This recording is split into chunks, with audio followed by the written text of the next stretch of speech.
18 kendaraan terbakar di salah satu bengkel di Durensawit, Jakarta.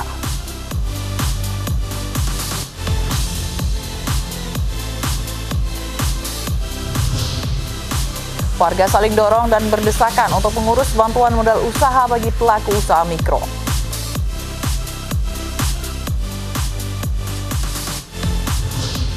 Jenazah yang teridentifikasi COVID-19 disolatkan warga di tengah jalan.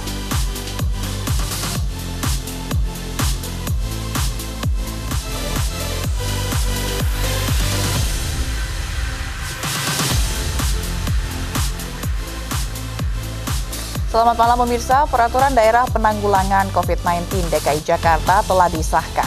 Bagi warga ibu kota yang melanggar protokol kesehatan dapat didenda 5 hingga 7,5 juta rupiah. Bersama saya Fazila Kairunisa, inilah iNews Malam selengkapnya.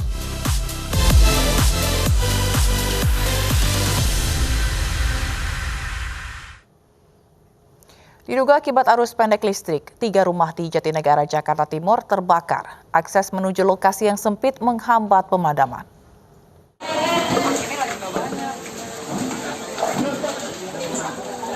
Kebakaran yang menghanguskan 3 rumah di Jalan Otista 3, Cipinang Cibadak, Jatinegara, Jakarta Timur, Senin sore terekam kamera warga. Warga yang panik berupaya memadamkan api dengan alat seadanya. Sementara petugas pemadam yang tiba di lokasi langsung memadamkan api. Namun, akses menuju lokasi yang sempit sempat menghambat proses pemadaman. Banyaknya material yang mudah terbakar membuat api cepat merambat. Diduga, api muncul setelah salah satu rumah mengalami korsleting listrik. Saya lagi ngaji, tapi saya dengar ada teriak kebakaran. Saya keluar dari pengajian. Nah, pas saya lihat ada api di atas di rumah Pak Ustadz di lantai 2. Pak Ustadz lagi diri nyiram api gitu. Dibantu guyuran hujan dan 10 unit mobil pemadam, api pun dapat dijinakkan 1 jam kemudian. Kini, kasus kebakaran ditangani petugas kepolisian sektor Jatinegara. Dari Jakarta, Rio Manik, iNews melaporkan. 15 mobil dan 3 sepeda motor yang berada di salah satu bengkel di kawasan Durensawit, Jakarta Timur hangus terbakar. Kebakaran diduga akibat api yang berasal dari puntung rokok.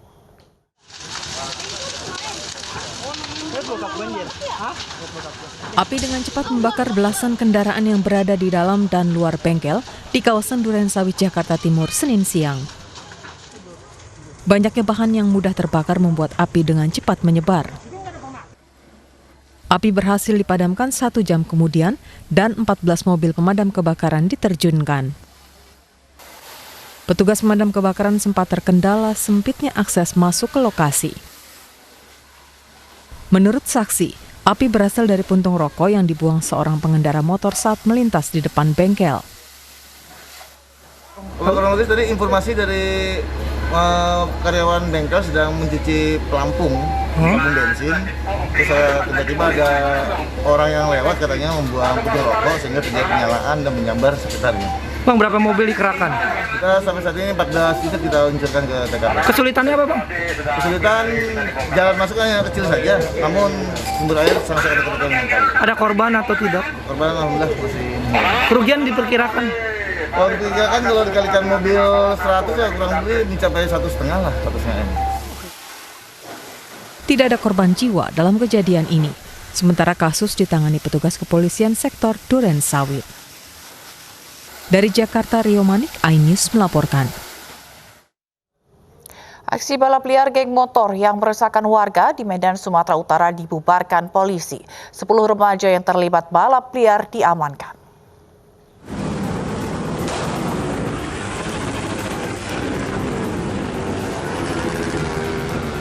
Polisi melepaskan tembakan peringatan ke udara membubarkan aksi balap liar geng motor di Jalan Krakatau, Kecamatan Medan Deli, Sumatera Utara. Aksi balap liar ini sering terjadi dan meresahkan warga. Dalam penyergapan Senin dini hari, petugas menangkap 10 remaja yang terlibat aksi balap liar. Selain menyita 5 motor karena tidak memiliki dokumen lengkap, 4 sepeda juga dijadikan barang bukti. Cukup ramai ya, kita bisa lihat tadi cukup ramai, baik yang menggunakan sepeda motor maupun sepeda. Yang informasinya adalah melakukan balapan, ini balapannya sudah beda. Ya, kemungkinan juga mereka mungkin sudah ada yang koordinir. Jadi kita bubarkan dan ada berapa yang kita amankan. Ke-10 remaja yang ditangkap diperiksa di Mapolsek Medan Labuhan. Orang tua mereka akan dipanggil untuk pembinaan. Dari Medan, Sumatera Utara, Adi Palapa Harahap, iNews melaporkan. Seorang bule menyapu jalan karena melanggar protokol kesehatan di Bali. Masih banyak warga asing yang tidak memakai masker, padahal sosialisasi gencar dilakukan. I pushing because tidak ada time. I forget my masker.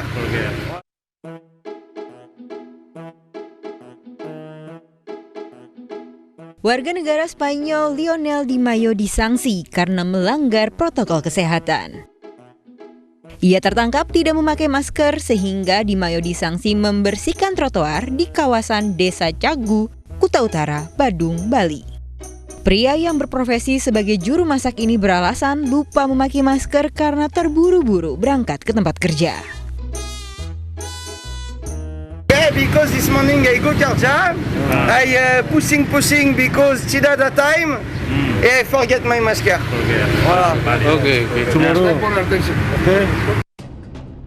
Berbeda dengan Di Mayo yang ikhlas disanksi karena melanggar protokol kesehatan, ternyata banyak WNI yang protes dirazia karena tak tahu aturan wajib menggunakan masker. Di sini banyak warga asing yang melakukan aktivitas. Nah, seperti kita lihat tadi, bahwasanya pesta asing yang lalu lalang di sini masih banyak yang tidak memakai masker, yang tidak mematuhi protokol kesehatan. Jadi kita ingatkan dengan cara memberikan efek jerah lah paling tidak. Tidak memakai masker paling sering dilakukan warga negara asing saat berkendara di kawasan Kuta.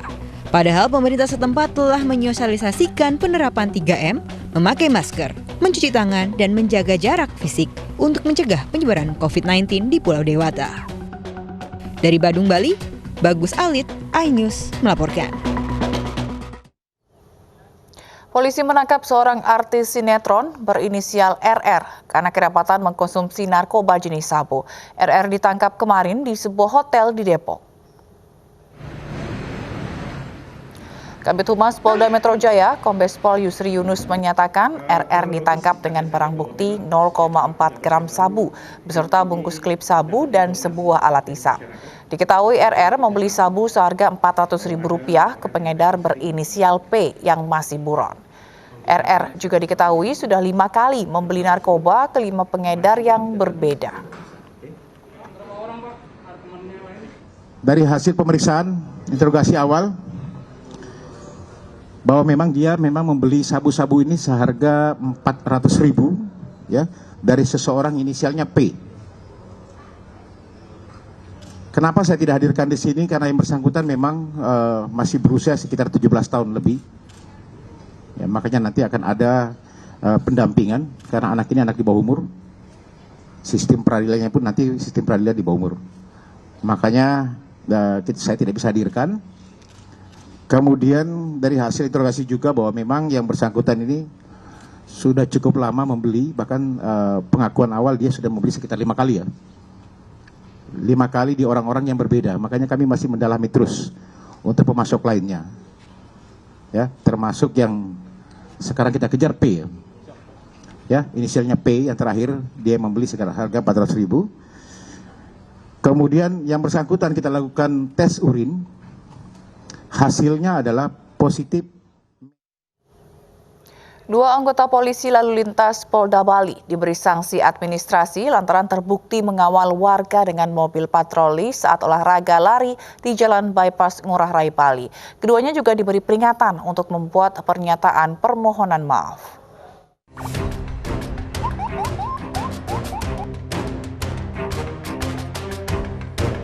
Dua anggota lalu lintas Polda Bali mendapat sanksi administrasi lantaran mengawal 3 warga yang berolahraga lari dengan mobil patroli. Keduanya juga diberi peringatan untuk membuat pernyataan permohonan maaf. Sanksi diberikan usai keduanya diperiksa Propam Polda Bali. Meski demikian, polisi enggan menjelaskan bagaimana pengawalan itu sampai terjadi. Bahwa hasil daripada pemeriksaan ini sudah dilakukan tindakan disiplin. Ya, sudah dilakukan tindakan disiplin. Tindakan disiplinnya berupa sanksi administrasi. Ya, sanksi administrasi yang pertama adalah mereka Yang berdua itu atau dilakukan membuat permohonan permintaan maaf bahwa tidak akan mengulangi perbuatannya lagi atau kegiatan pengawal seperti ini. Sebelumnya beredar sebuah video yang memperlihatkan 3 orang ditemani seekor anjing tengah dikawal mobil patroli di Jalan Raya Bypass Ngurah Rai Bali pada hari Jumat lalu. Layaknya mengawal orang penting, mobil patroli juga menyalakan rotator dan sirine. Video berdurasi lebih dari 1 menit ini menjadi viral dan diperbincangkan warganet. Diduga salah seorang yang dikawal merupakan anak konglomerat yang juga pernah menjadi terpidana kasus narkoba. Namun belum ada keterangan mengenai siapa sosok orang yang dikawal layaknya orang penting ini.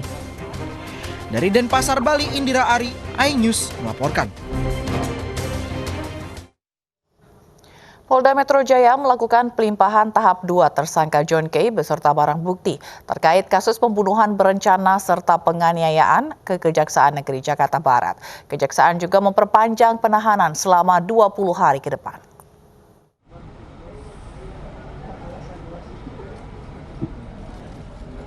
Ditreskrimum Polda Metro Jaya melakukan pelimpahan tahap 2 kasus pembunuhan berencana dan penganiayaan secara bersama di 3 lokasi yang melibatkan tersangka John K. dan 6 orang lain ke Kejaksaan Negeri Jakarta Barat. Dari total 37 tersangka, sisa 1 tersangka berinisial RF yang masih diperiksa dan belum dilimpahkan. Proses pelimpahan ini disertai berkas dan barang bukti senjata api dan senjata tajam. Perlu kami jelaskan di sini, penyerahan tersangka dan barang bukti terkait dengan 7 tersangka adalah ini domain fokusnya di TKP pertama. TKP pertama adalah yang di Kosambi. Korban inisial EW. 7 tersangka ini yang diserahkan ke Kejaksaan beserta barang bukti hari ini itu meliputi dari 5 yang melakukan eksekutor pembunuhan yang dilaksanakan di Jalan Kosambi. Dan 2 diantaranya adalah deader ataupun mastermind yang merupakan pertama adalah tersangka JK itu sendiri dan yang kedua adalah tersangka DF. Pasal yang diterapkan adalah mulai dari 340, 338 dan kepemilikan senjata tajam 170 dan Undang-Undang nomor 1 tahun 1912. Dan selanjutnya rekan-rekan semuanya bahwa di sini ada masa selama 20 hari untuk jaksa menyusun dakwaan dan selanjutnya apabila memang sudah dianggap sudah memenuhi untuk syarat formil dan material, selanjutnya perkara tersebut akan dilimpahkan ke pengadilan. Kejaksaan Negeri Jakarta Barat juga memperpanjang masa penahanan John K. dan 6 tersangka lainnya selama 20 hari ke depan di rutan Polda Metro Jaya. Dari Jakarta, tim liputan iNews melaporkan. Pemirsa, Wakil Presiden ke-9 RI Hamzahas dalam perawatan intensif di RSPAD Gatot Subroto, Jakarta Pusat. Saat ini kondisi kesehatan Hamzahas telah membaik. Hingga malam ini Hamzahas masih menjalani perawatan di ruang HICU RSPAD Gatot Subroto, Jakarta. Sebelumnya kondisi kesehatan Hamzahas sempat dikabarkan menurun. Sekjen P3 Asrul Sani usai menjenguk mengatakan kondisi Wakil Presiden ke-9 RI Hamzahas sudah membaik. Barusan saya menjenguk langsung, beliau alhamdulillah bisa merespon apa yang kita sampaikan. Memang tentu beliau tidak bisa menjawab karena beliau kan ada selang bantuan pernapasan itu ya. Tapi secara umum keadaannya, kesadarannya baik ya habis maghrib ini karena beliau bisa merespon apa-apa yang kita bicarakan, yang kita omongkan ya. Tadi beliau bisa dengan ucapan bibir misalnya ketika saya tengok mengucapkan terima kasih. Pak Hamzah kan dari sisi usia kan beliau sudah 80 tahun dan tentu dengan usia yang sudah sepuh tentu ada organ-organ yang tidak lagi berfungsi dengan baik, antara lain yang terkait dengan pencernaan beliau ya, dan kemudian juga karena gangguan di organ pencernaan itu maka juga mempengaruhi juga kan organ pernapasannya. Tapi secara umum dokter-dokter di sini menangani saya kira cukup baik karena terbukti malam ini ketika saya membesuk ke ruang beliau di ICU itu, beliau bisa merespon dengan baik. Perawatan biasa? Belum kembali ke kamarnya. Saya kira karena kalau yang itu kan yang bisa menjelaskan tentu dokter ya, tetapi secara umum saya kira kesehatan beliau dimonitor, dan dengan ditempatkan di ICU itu maka kan semua peralatan itu yang dibutuhkan ada di sana gitu ya, makanya belum kembali ke kamar perawatan semula. Tadi ada siapa aja Pak yang menemani Pak Hamzah di dalam? Saya kira ada keluarga, terus ada beberapa yang lain yang tentu saya tidak kenal. Tadi juga kalau dari P3 ada Pak Mardiono, anggota One Team Press yang Ketua Majelis Pertimbangan Pusat, dan saya kira sebentar lagi dalam perjalanan Pak Suharso Monarva, PLT Ketua Umum akan datang, mungkin sekitar 15. Ratusan warga saling dorong dan berdesakan untuk mengurus berkas bantuan modal usaha bagi pelaku usaha mikro. Selengkapnya sesaat lagi, Ainis Malam segera kembali.